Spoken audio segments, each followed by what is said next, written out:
Los eventos por los que estamos atravesando en el territorio nacional no son agradables, y esto se lo digo porque en varias regiones de nuestro territorio hemos apreciado cómo las lluvias han hecho de las suyas.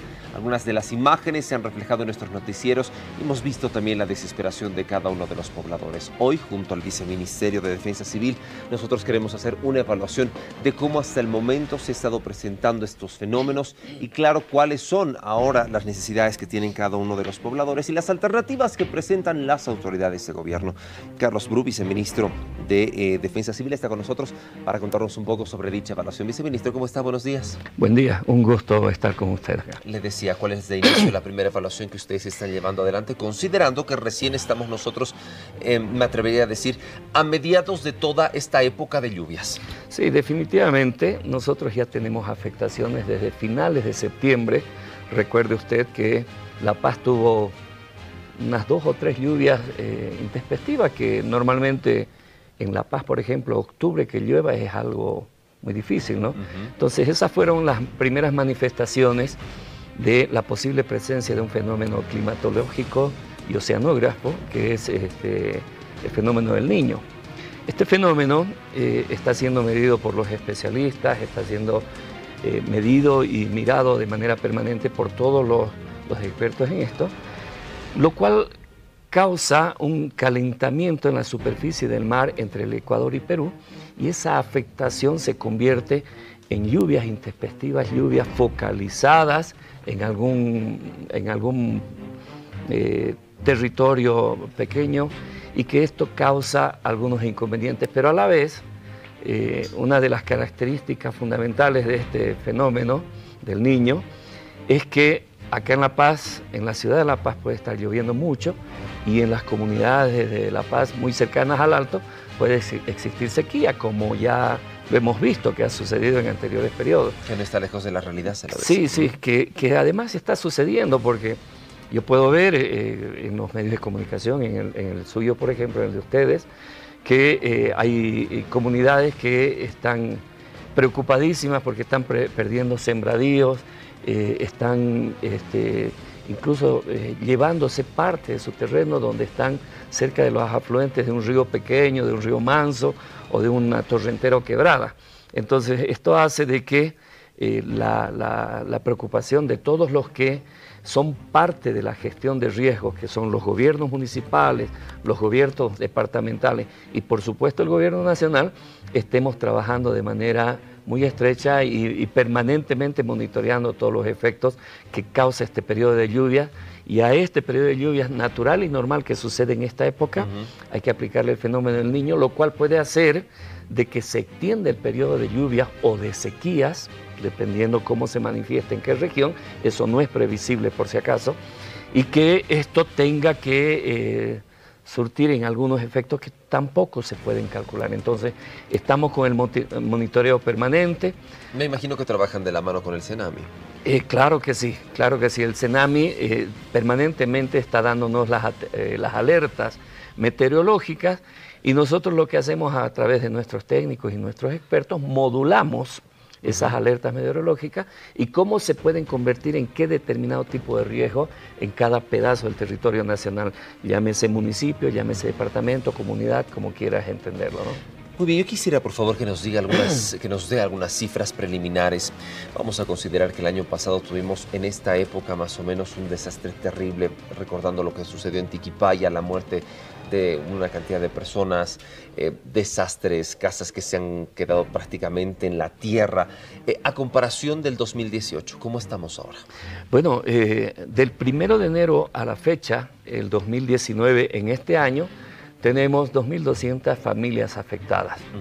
Según los reportes, según la evaluación que hacen los UGR. ¿Qué son los UGR?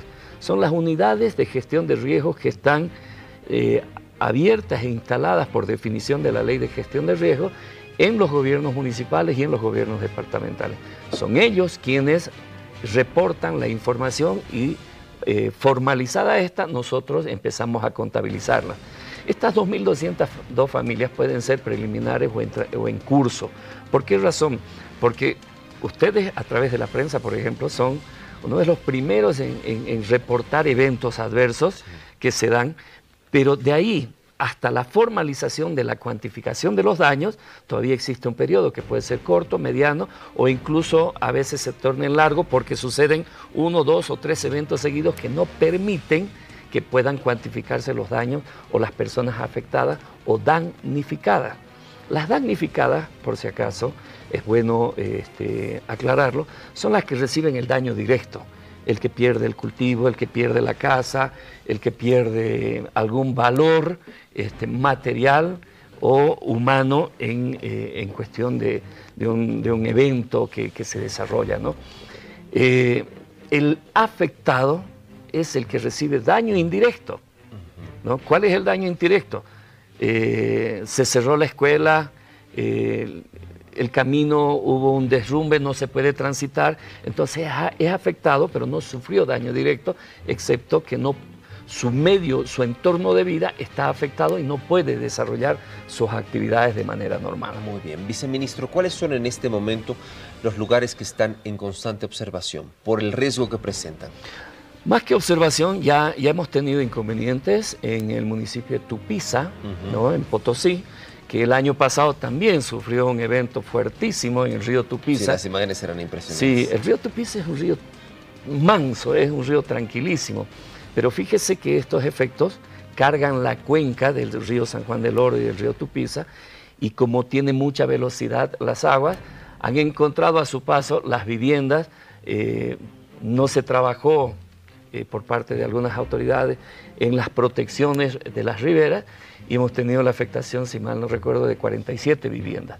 Hoy hemos tenido una afectación mucho menor, pero hemos tenido la inundación de 20 viviendas que no han tenido mayores daños personales, y también la inundación del regimiento de caballería que está en Tupiza, el regimiento Chichas, debido a la construcción de un puente que se sifonó y el agua se desvió y se entró a la unidad militar. Se está trabajando con las autoridades del gobierno departamental de Potosí, que nos colabora muy bien en este tema, y por supuesto el gobierno municipal de Tupiza. En Villazón, lo propio, en el mismo departamento de Potosí. También hemos tenido una inundación con riada que ha inundado las casas con daños evidentes, daños materiales no de gran consideración, pero sí que son importantes para las familias. No han habido daños personales. Por un lado. El otro lado, en el Chaco chuquisaqueño, hay 2 municipios. El año pasado ya le sucedió al municipio de Lagunillas. Lagunillas está antes de llegar a Camiri por la Ruta 9, justo en las faldas del Cerro Incahuasi, donde están el bloque petrolero de Incahuasi. Sí. Han tenido afectación y este año han tenido una lluvia intensa que ha tenido como consecuencia el derrumbe de viviendas que estaban construidas con adobe, ¿no? Estas viviendas se humedecen y se desploman. Esa es una de las características de estas viviendas. Se ha trabajado ya en la evaluación, el municipio de Lagunillas ha declarado su desastre formalmente, nos han hecho conocer y estamos en pleno procesamiento. Nosotros entre hoy y mañana, la Defensa Civil en Bolivia, a través de nuestra Dirección Regional para los Chacos chuquisaqueños, tarijeño y cruceño, estamos enviando maquinaria para rehabilitar caminos vecinales, calles, etcétera, etcétera. Y en el mismo departamento de Santa Cruz, hacia el sur, cerca de Boyuibe, en el municipio de Cuevo, han tenido el desborde de una quebrada que también ha causado muchos problemas en sembradíos y en viviendas. Esos 4 municipios están con ya problemas de declaración, 2 en Potosí, 2 en Santa Cruz. Hay un municipio que se declaró ayer en Tarija, en el sur de Bolivia, el municipio de Bermejo se declaró también en desastre, pero no por eventos naturales, sino por un problema muy difícil que tienen ellos que se ha provocado por razones X, de la provisión de agua potable para el pueblo. Entonces, y las cuencas en observación son el río San Juan del Oro, el río Pilcomayo, que también el año pasado nos ha causado desastre en las poblaciones indígenas del Chaco boliviano, que son los hermanos Buenayeg y los hermanos Tapiete. Muy bien. Ahora, las lluvias van a persistir según los últimos reportes que nosotros tenemos de AccuWeather por lo menos hasta el mes de febrero y Senami, claro, en el territorio nacional. Para finalizar, viceministro, yo quisiera que le hable a toda esa gente que de pronto se ve desesperada cuando de un momento a otro llega una lluvia, llega un torrente, un desborde de ríos y no saben qué es lo que van a hacer. Muchas poblaciones lastimosamente se han contactado con nosotros y han dicho no hemos recibido todavía la ayuda de las autoridades, claro, porque después de que llega el desastre es cuando existe el movimiento. Pero ¿qué es lo que debe hacer un ciudadano, una ciudadana que se ve en medio de todo este lío? Es muy importante lo que usted menciona. El primero que debe acudir en defensa propia es el que puede estar expuesto a un evento adverso. Nos ha pasado, hemos visto en comunidades campesinas, en comunidades originarias, tantas veces las autoridades locales, la policía, el ejército, les pedimos que evacúen y ellos por cuidar sus cosas materiales no quieren evacuar cuando hay una alerta de tipo naranja o de tipo roja acercándose. Entonces hemos tenido eventos en los cuales sí la gente ha podido salvarse y son ellos los primeros que deben ponerse a buen recaudo. No exponerse ante la crecida de un río, de una quebrada, ponerse a un lugar seguro. Si estás en movilidad y estás en un camino donde no hay puente y debes atravesar una quebrada, que ves que ya tiene un oleaje significativo, no pasar la quebrada. El año pasado, en noviembre, hemos tenido en un municipio de Cochabamba un chofer imprudente que se metió a la quebrada, llegó el río, llegó el agua y tuvimos la pérdida de un infante, de un niño, ¿no?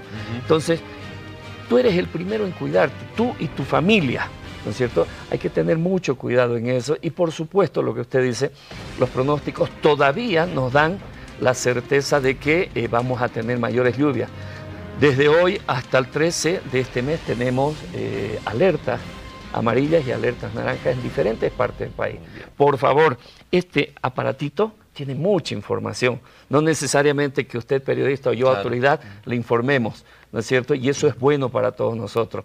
Pero lo cierto es que el fenómeno del Niño, entre este 15 y 20, las autoridades del continente, porque afecta al continente este fenómeno, van a declarar oficialmente la presencia o no del fenómeno del Niño, que tiene que repetirse una secuencia y puede incluso estar presente hasta septiembre u octubre. Hay que tomar en cuenta estos datos importantes. Viceministro, muchísimas gracias. Carlos Bru ha estado con nosotros hablando desde Defensa Civil cuáles son las medidas y las evaluaciones que se realizan hasta esta fecha. Hay más acá en Al Día y quiero decirle que si usted quiere nuevamente revisar esta entrevista lo puede hacer a través de nuestra página web www.redbolivisión.tv.bo.